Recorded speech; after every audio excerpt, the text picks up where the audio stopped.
The PS5 update fans have been waiting for just got delayed. There are even more PS5 Slim leaks. PSVR2 reviews are in. All right, we got some big news stories to jump into today, starting out with the PSVR2. Reviews are in. Incredibly positive. People are saying that Horizon Call of the Mountain is the killer app for this headset, and it reminds them of playing Half-Life Alyx. Wow. No impressions on Resident Evil Village or Gran Turismo 7, the two games I'm personally really excited to try out on this headset, but reviews are really positive for it. People are saying it's comfortable. The fact that it only uses one cable is an improvement. The timing on that's not great because there are wireless alternatives that people have played, but that's a much bigger improvement over what we had before, which was a mess. And you also had to like use the freaking, what were they called, the move controllers that were already old as hell at that point, like if you wanted to reach out and do yeah I was just like, I almost got suckered in for Resistance 3, and it would have been cool. It's just like there was no other game that I wanted to do motion controls with. I am a little disappointed though that the one game that I was really excited to try out, Firewall Ultra or whatever, Firewall something, that's coming out in a few months. So kind of a bummer there. I'm not sure if they're going to upgrade Firewall 0 Hour, but that's like quietly the biggest game on PSVR 1. So I was curious to try that out, but knowing that Horizon is like the flagship game and actually good, that's kind of sweet. That is kind of sweet. I mean, it kind of looked like from the gameplay that they were showing off, I was like, yeah, like this could be okay. You know, it's just like a... it's hard to show off VR. Yeah, because so much cool about it, so much of the enjoyment of VR comes from actually experiencing it. Yeah. Like watching someone play VR, like I know some people love watching streamers do it because they're funny and entertaining, but like watching someone else play like Beat Saber or something, it's kind of like, okay, cool. All right. I know. But so yeah, like some stuff was cool, like with the Call of the Mountain, like, you know, the freaking dinosaurs like soaring above your head, but like rowing down like the river on the boat and just kind of like looking around. That's what that was the bad part. I don't like that. Like, but yeah, it's good to hear because I totally forgot that it was coming out later this month. I was looking at the Edge on the PlayStation Store and I was like, oh crap, PSVR 2 expected to ship 26-28. Like if you order it now, I was like, whoa, like I totally forgot it was just around the corner. I also saw in the Digital Foundry video a really interesting point that price wise, while this does seem expensive because it's $50 more than the PS5, it actually is the exact same price as the PSVR 1 was if you wanted to get everything with it, like the headset, the camera, the two controllers, and then like a game added up to be around the same price, which actually makes the PSVR 2 cheaper than the PSVR 1 because of inflation. Adjusted for inflation. Yeah. Once we examine and that's the a pretty big adjustment though, because the PSVR 1 came out a long time ago. So like inflation wise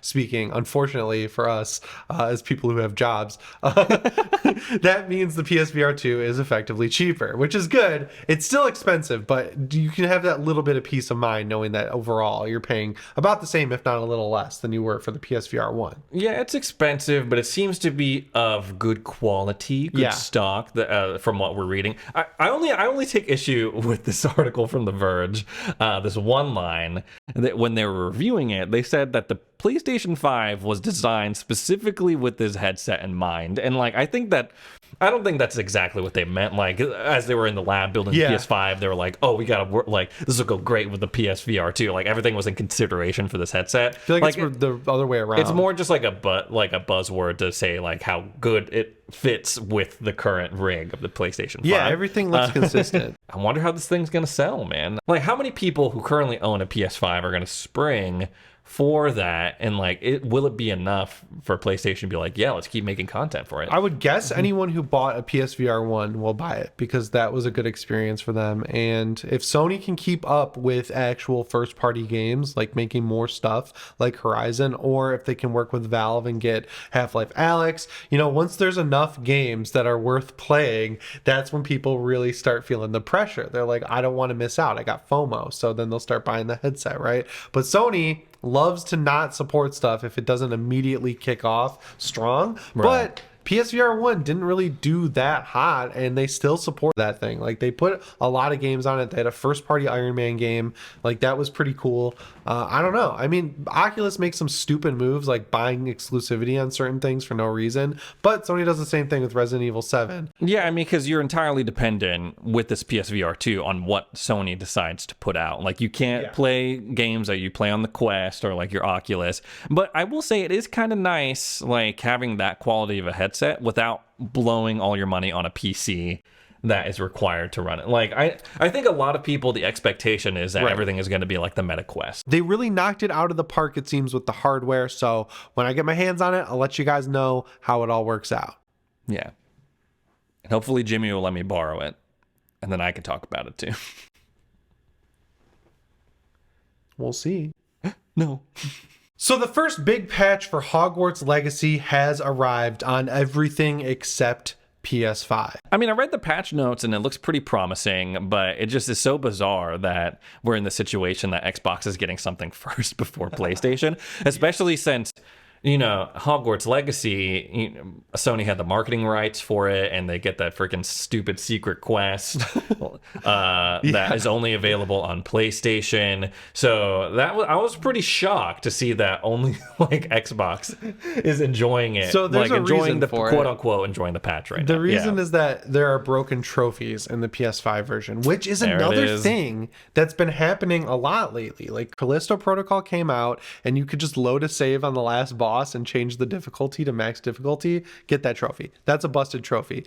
Dead Space Remake, you can break the economy in that game just by how things work with the store, and you can basically get unlimited money, which means you can get all the upgrades for every gun effectively very early in the game, and then you can get the impossible mode trophy really easily. And then now Hogwarts Legacy has broken trophies as well. I don't really know how this happens, right? Because you're making the trophy list. You'd think they would test this stuff and make sure that the trophies actually pop for people. Hogwarts Legacy was interesting because it was the first game in a long time where I was like, wow, like this runs pretty well. Like, I'm not running into a PS5, whole lot of stuff.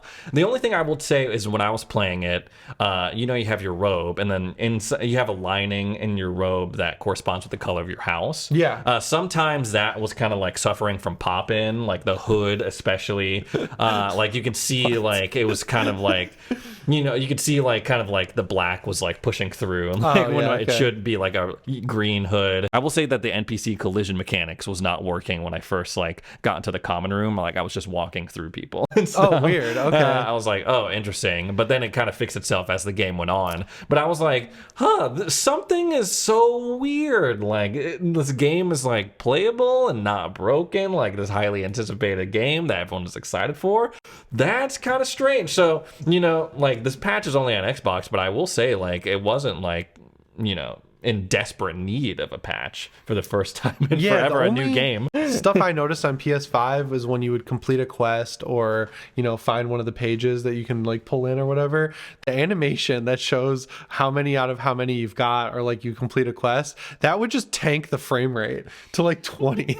And it's something that I don't think most people would notice, right? Because most of the time you're standing still, but I noticed it. I was like, whoa, that's some big dips in the frame rate. They really went hard with those animations, it seems like. The only thing I will say is that on the Series S, which is where my wife plays, the lighting, like as it's pouring in from the windows and like showing on the ground, sometimes it struggles. It's like, doesn't know. Like, it's got to be like, ray traced, right? Like, it looks too good. Yeah. It looks like it's ray traced to me, especially in the common room, like where you're seeing the light. Like, yeah, it looks really cool. On like the X, it's glass. fine. On the Series S, it's like you could see like, I didn't mean to put the shadow right there. Up, like the yeah, every now and then. It's a weird time, right? Because like this game had issues in launch, a few like frame rate issues with like what I just mentioned, and then of course the broken trophies. So the last story for you guys today is that we got to round up all these leaks and rumors surrounding the PS5 Slim, because I am convinced that this thing is happening sooner rather than later. Have you heard the newest update from our friends Tom Henderson at Insider Gaming? I heard about some other accessories, but not so much new PS5 Slim. I mean, other than the stuff that we've talked about in the past. So I would argue that with the PS5, Sony really upped their accessory game in making sure that everything that releases alongside this console kind of looks like the PlayStation 5, to the point where if you vertically stand up the little charging stand, it's a little PS5, which I think is cool. Yeah, I have my black and white Pulse headsets that rest gingerly on the PlayStation 5. It's like kind of like, you know, kind of clamped on top of the fins and stuff. I have and my it looks in cool. zones like that too. Yeah. I wish the in zones came in black, because it's cool that if you have like the gray camo PS5, you can get the gray camo headphones, you can get the gray camo controller.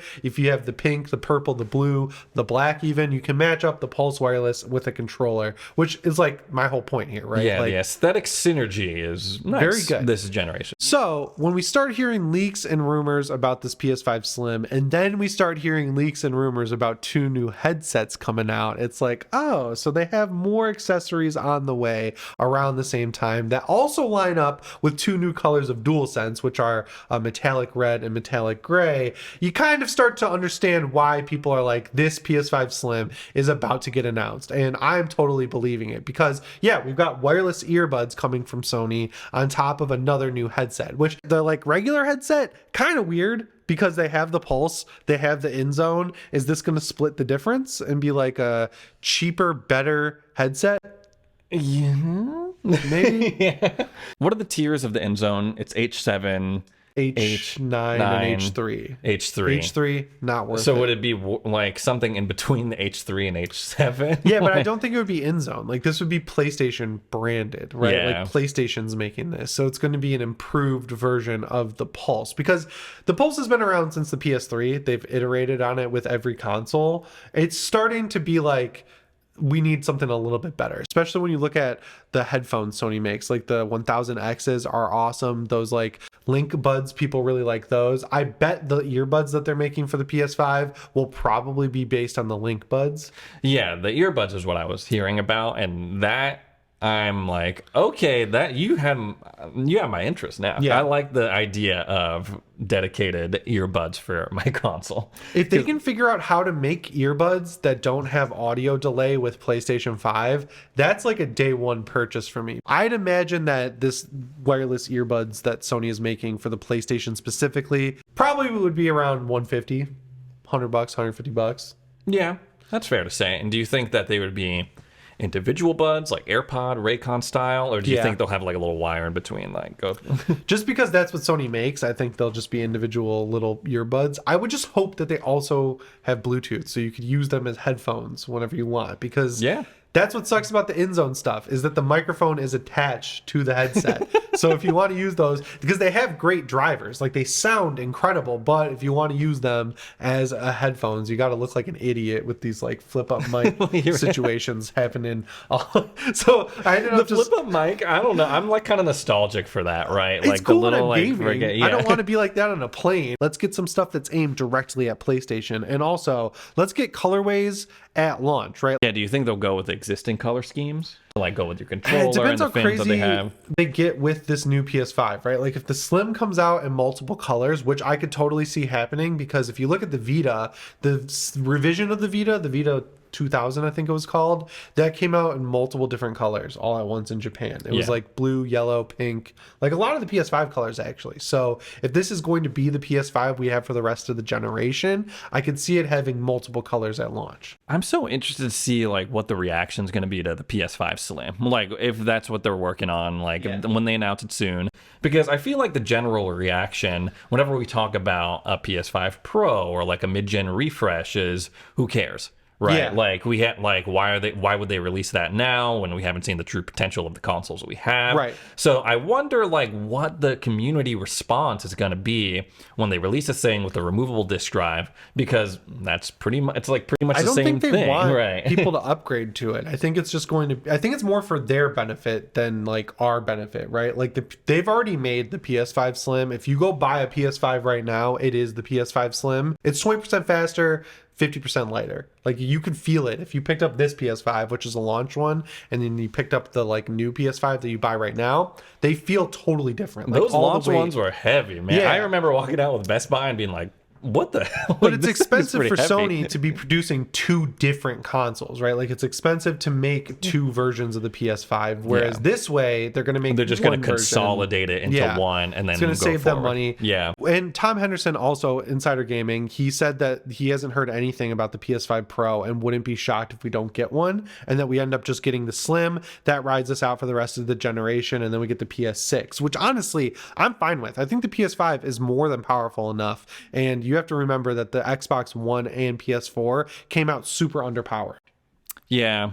Yeah, like you were saying, I think unfortunately the hype over mid-gen refresh pro versions of these consoles has died down. From like video game fans, that's something that it's always an exciting time when those consoles come out, because it's like, oh, like, Yeah, I think kind of people will like still new be stoked. Xbox, blah blah blah, and like Everyone's acting tough. Everyone's I think there's acting going to be a lot tough. of people lining up just to have the newest PS5, because a lot of people paid scalpers for PS5s just so they could have the status symbol of a PS5 sitting on their entertainment center. So I think people will do the same thing with the Slim. Be like, oh, you're still rocking that launch PS5? I've got the Slim with the detachable disc drive and all that stuff. And also, that's when you're going to start seeing special edition consoles that match up with game releases, like this Hogwarts. God, I hope so, man. Like, I mean, they've been lacking on those special editions. Same thing happened with the PS4 and Xbox One, where like they didn't really do a lot of special editions of the launch units because they knew they were going to have that the 1S or the PS4 Slim coming out, and then they can start pumping out these like crazy special editions, like that Spider-Man PS4 Pro. That thing sells for retail still, which is crazy because That's crazy. you don't need a PS4 Pro anymore. I remember when that version came out, I was like, that is so sick. Like, I want to buy one, but at the time I didn't have money to justify buying another video game console, and I still was rocking with my Xbox One, ride or die kind of situation, going down with the ship, and that came out. I was like, oh god, I really like testing my resolve. My PS4 Pro's disk drive broke within 3 months of owning it, and I just never fixed it. I bought all my games digitally on it, and I used that for the rest of the generation. And then when The Last of Us 2 came out, I bought it. There's a game store I go to that sells games early, and I bought it on disc so I could play it early. And I figured out that when the disk drive breaks on the PS4 Pro, you put the disc in, and then you tap the top left corner of it, and it makes it work.